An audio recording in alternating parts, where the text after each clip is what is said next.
Okay, now we have plus minus 30 minutes for comments, questions, and answer sessions. Assalamu alaikum, my name is Abdul Rahman. I just have a question to Sheikh Yusuf Jah regarding the fitra. Because you made reference to the hadith, كل مولود يولد على الفطرة, and you also made a reference to the verse of ألست بربكم, and of course like whether these two are actually referring to the same thing is fairly arguable, and even the interpretations of both. And there's also the verse in the Quran which because we're talking about mawlud and yulad, right? In the Quran, it's a very clear verse regarding وَهُوَ الَّذِي أَخْرَجَكُم مِّن بُطُونِ أُمَّهَاتِكُمْ لَا تَعْلَمُونَ شَيْئًا وَجَعَلَ لَكُمُ السَّمْعَ وَالْأَبْصَارَ وَالْأَفْئِدَةَ لَعَلَّكُمْ تَشْكُرُونَ. So this is like a nakira in the siyaq of nafi. It's like the strongest negation possible. So the idea is that how do you understand the fitrah? Do you understand it as actually a state of some kind of knowledge? Or is it a self-knowledge? Is it a knowledge of God?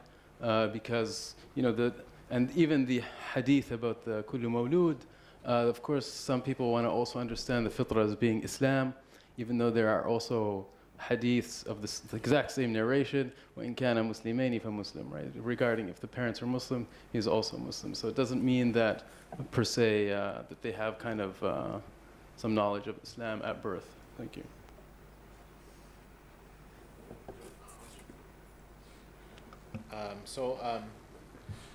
I think ulama have spoken about this, and can you hear me, Rahman?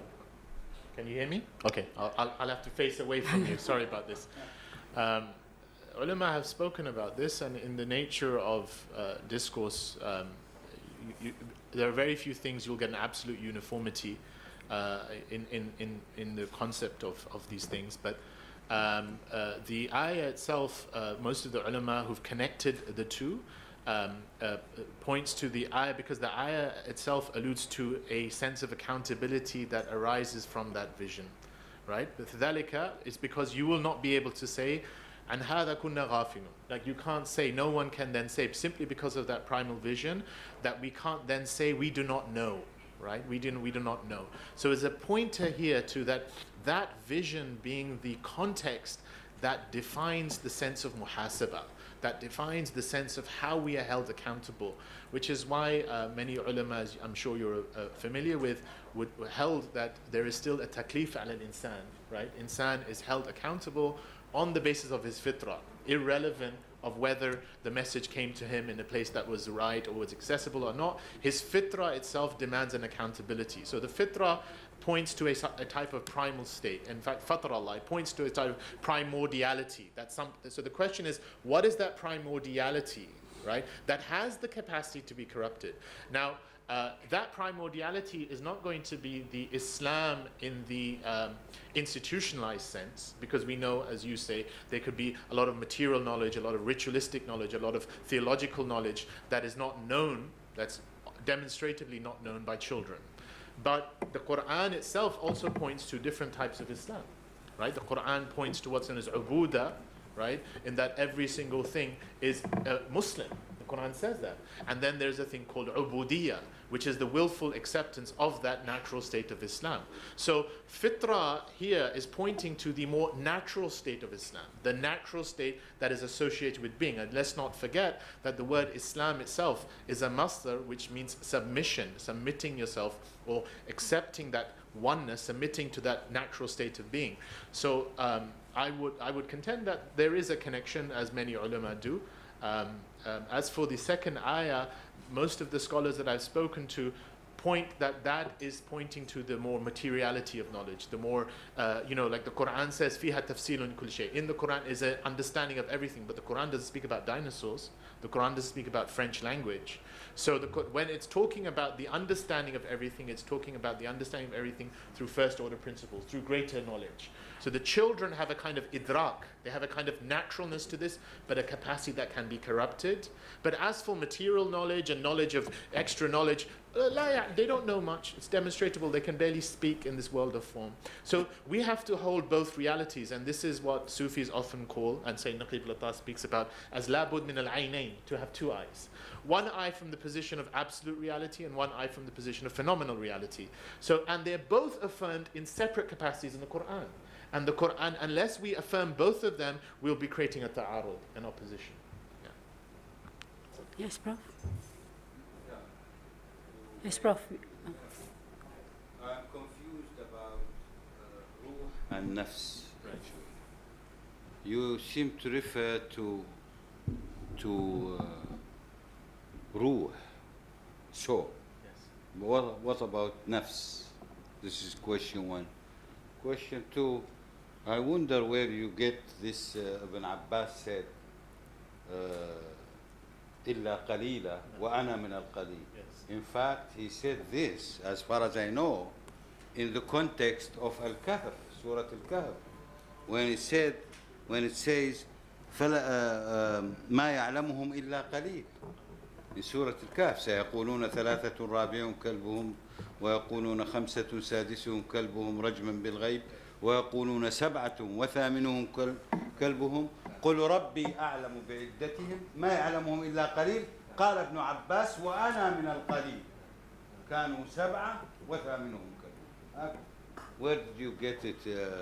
إلا قليلا. إلا قليلا is different. Thank you. So, in a very broad sense, terms are used in different ways. So, the nafs literally means self. And so that's why the Quran actually posits different types of selves. It says nafs al-lawama, nafs al-amaratun bis-su', seven. Now, it doesn't mean they are different in terms of it. They talk the different in terms of a degree of actualization of their own selves. So the substance, we can argue, is one. Now, nafs becomes the collective term for the sense of self. Now, this is a type of mustalaha. Usually the Sufis, when they use the word nafs, they mean the lowest degree, nafs al-amaratun bis-su', because they mean nafs as in nafsi, nafsi, right? It's that amaratun bis-su'. Why? Because the nafs is now inclining to an ananiya.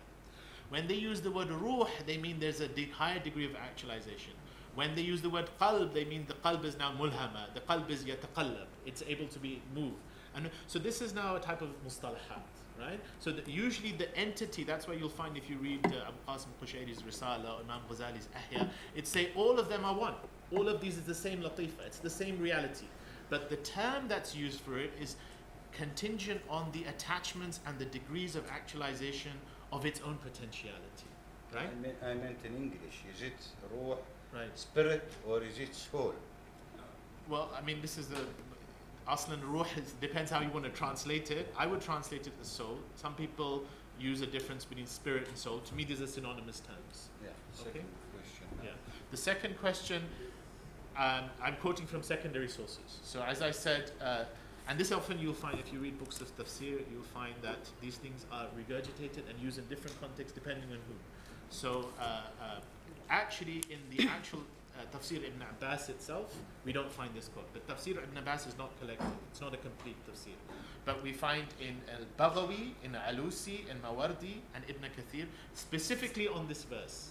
On this verse, if you look at their tafsir, they will say, قال Ibn Abbas وَأَنَا مِنَ الْقَلِيلِ. Now it's possible they could have extrapolated it from that and used it there.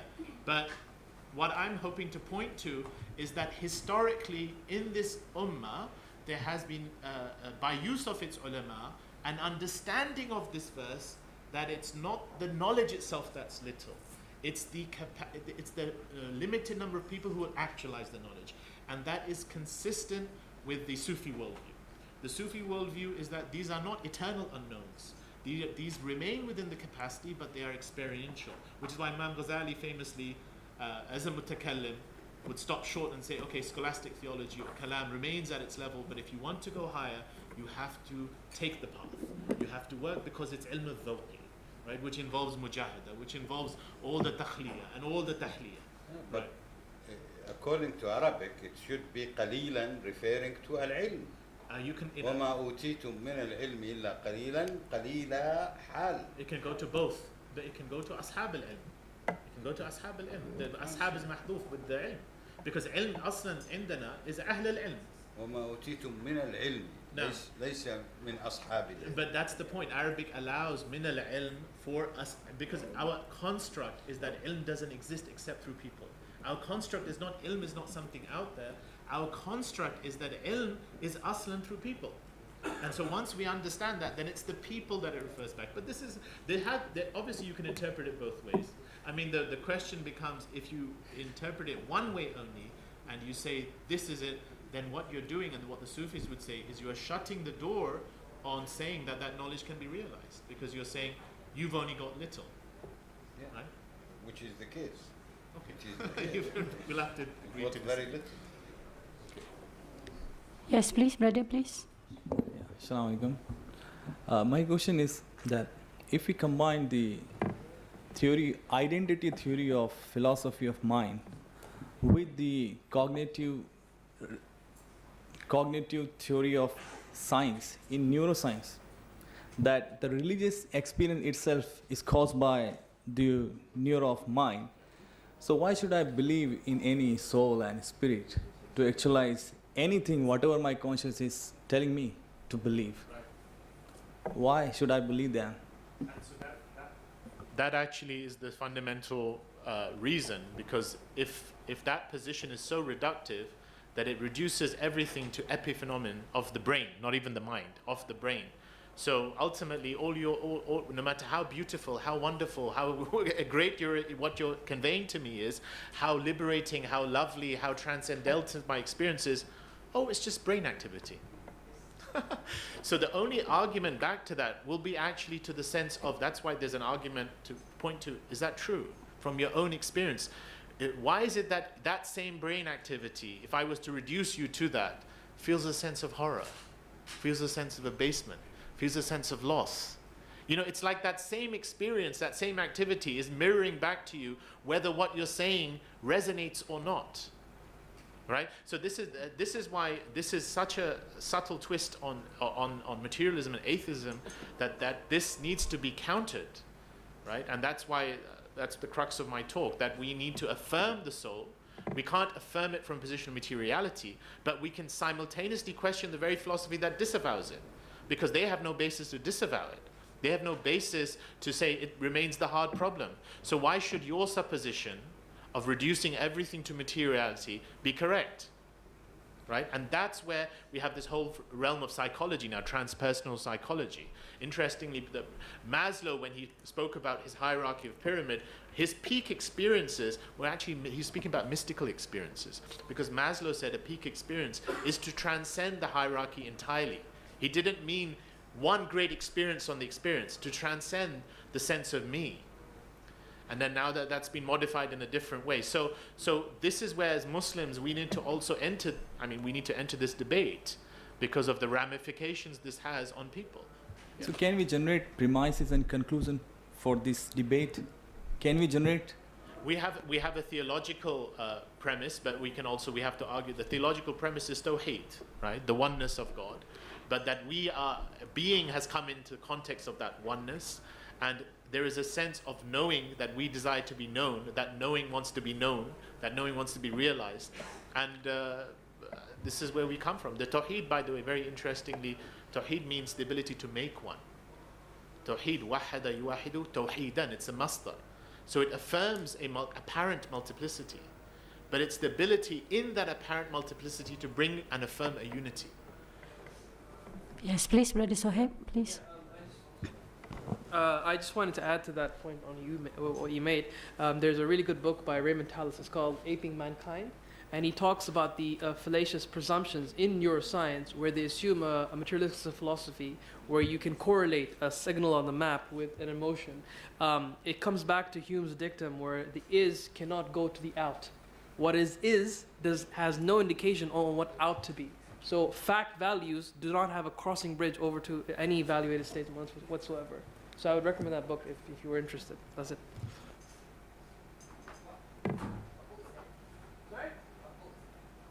The book is called Aping Mankind by Raymond Tallis. He's himself, he was a medical professional in neuroscience, but once he retired, he went to philosophy, and he's written several books on the topic. He himself is an atheist. but he believes in the construction of dualism. I mean, that's what he argues, but he criticizes atheists a lot. Yes, please, Brother Abdurrahman, please. Yeah, I just have a question, another one now regarding the idea of the soul. I know that you brought up a number, or some of the opinions that the tradition has about the reality of the soul, right? And there's a, I would say like a large number of Sunni scholars who held that the soul was material. Some said, in fact, there is, like, the human reality is reducible to the body itself, not even like a property of it being the soul or a subtle substance in it, etc. What I'm confused about is why is there like an automatic acceptance that if you think the soul is material, that this is atheistic for some reason? Like, I don't see the necessity between the two schools. Like, I can just say, okay, it's brain activity. Sure, it's brain activity, and it's hadith brain activity, and it requires a muhdith, and God is the one who's creating the brain activity. So I don't really, like, why do I need to commit myself? I mean, it may be good to explain certain activity by saying, look, it's an immaterial substance, like Razi and Ghazali said, but maybe others who said it was, material, or Jalal al-Dawani, who actually says that the soul is tripartite, and that there's part one which is a jism latif, there's a jawhar mujarrad, and another aspect they kind of all combine to create a more complex idea. Thank you. Any other questions or comment or observations?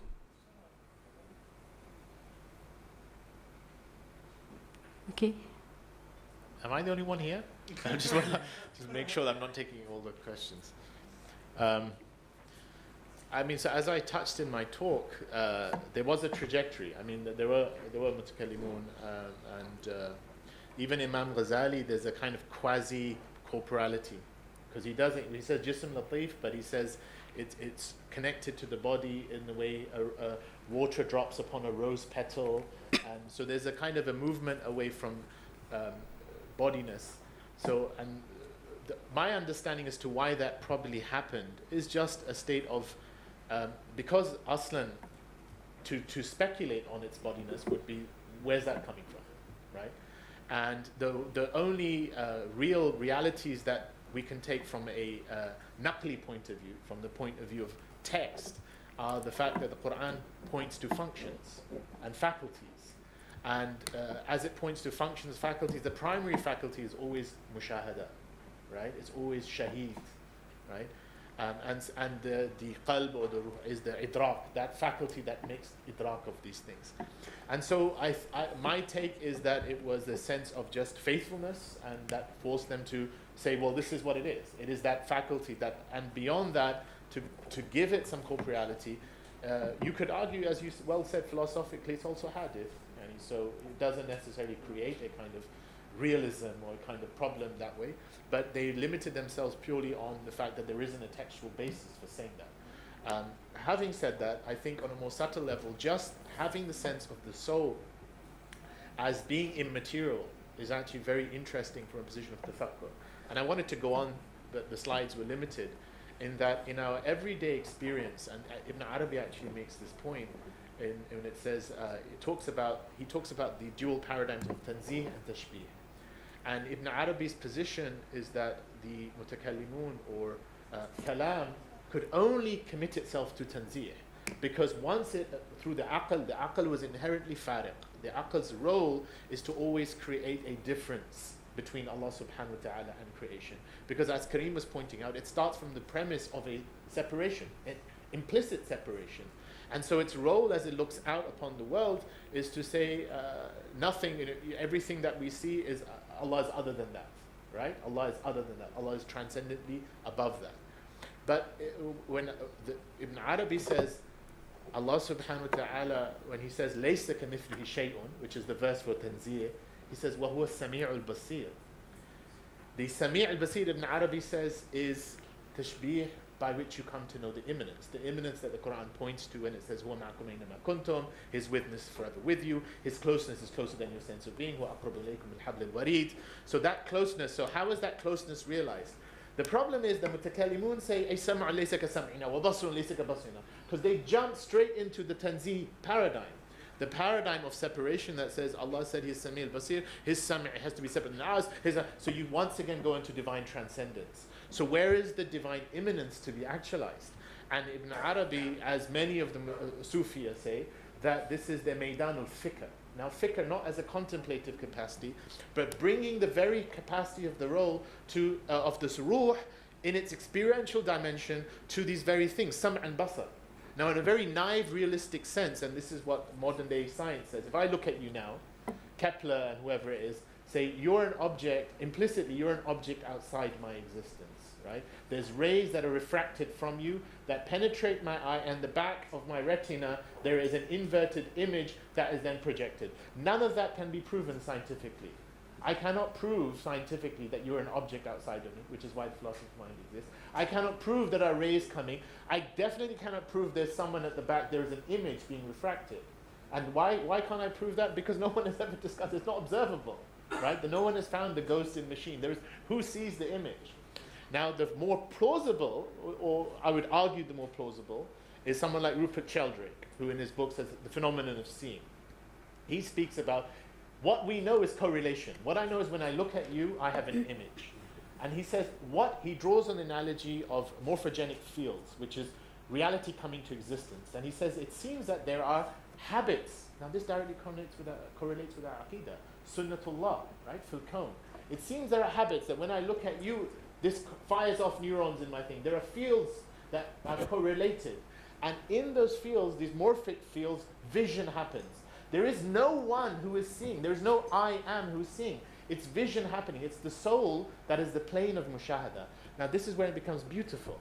Because if we limit the soul in that unquestionable dimension of that which is seeing, then that opens up the contemplative dimension. And that's why Ibn Arabi said that Maidanul Khayal, he didn't mean Khayal as an abstract thought. He said the Khayal that joins between the opposites, that is able to join between Huwa al-awwal wal-akhir. He's the apparent and he's the hidden. Huwa al-zahir wal-batin. Because the aql cannot do that. The rational faculty cannot do that. But contemplation and presence and inquiring, what is this mushahada? This presence that I'm seeing you, how is that? It's just a mystery. Can I just let seeing be present without ascribing it to me? There's no me. Who's the me?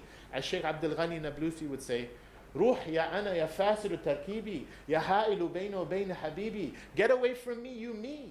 You false construct. You are the false. You are the reason that creates division.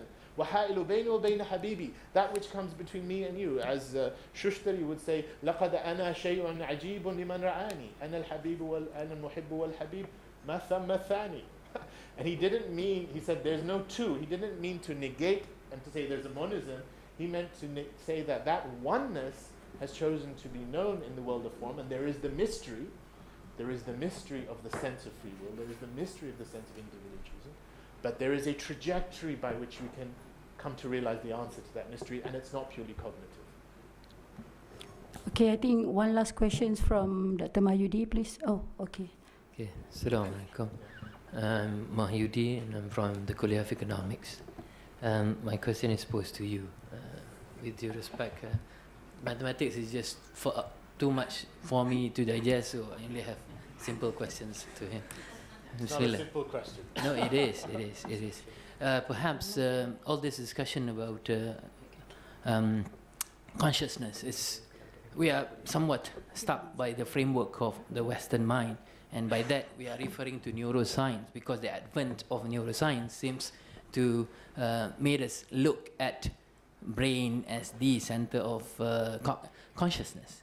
But I assume in Sufi circles, in Sufi literature, wouldn't you think that the actual location or locus of consciousness is the heart?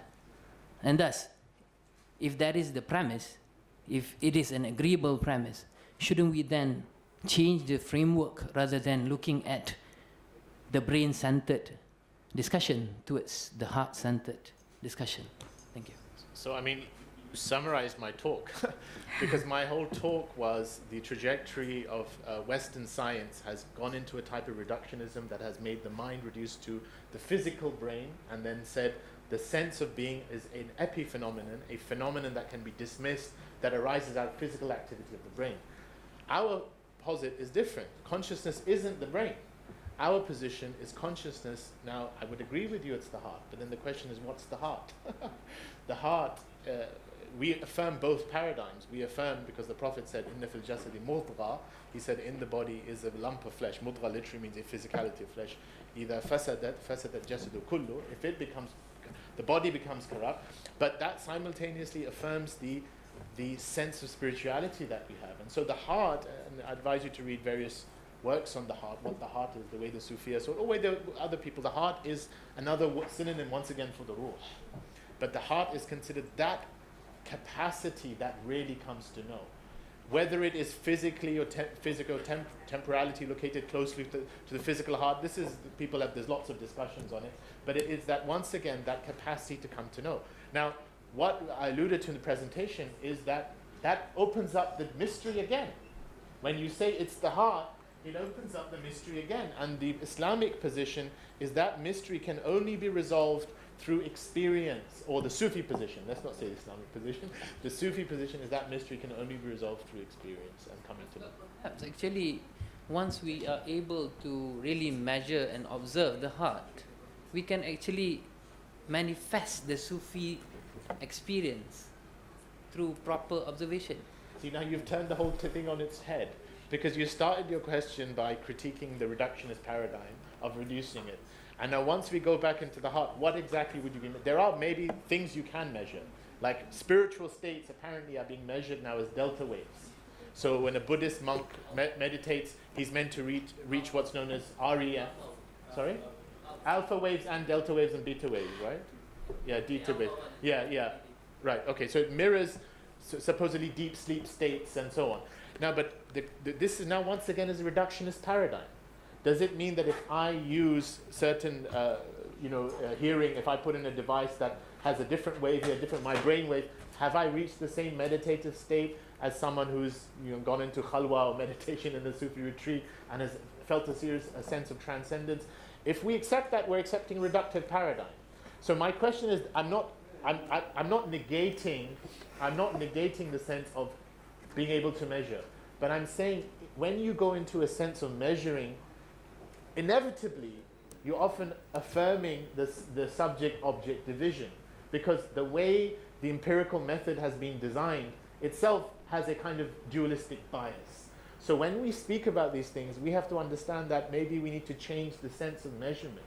We need to change the way by which we assess these things if we're to bring some type of qualitative measure. I'm not saying, or quantitative measure. I'm not saying there isn't, but when you just said we've measured the heart, the question is, what is the heart? That opens up the question again, right? Okay, thank you very much for your questions as well as comments. And also, thank you very much for both presenters for your discussions. I think we should give them a big round of applause. And I conclude this session with my observations that it is possible to link Ilmul Kalam with other as well as modern sciences, and I believe that it is relevant to modern context as well. Wabillahi taufiq wal hidayah. Assalamualaikum warahmatullahi ta'ala wabarakatuh.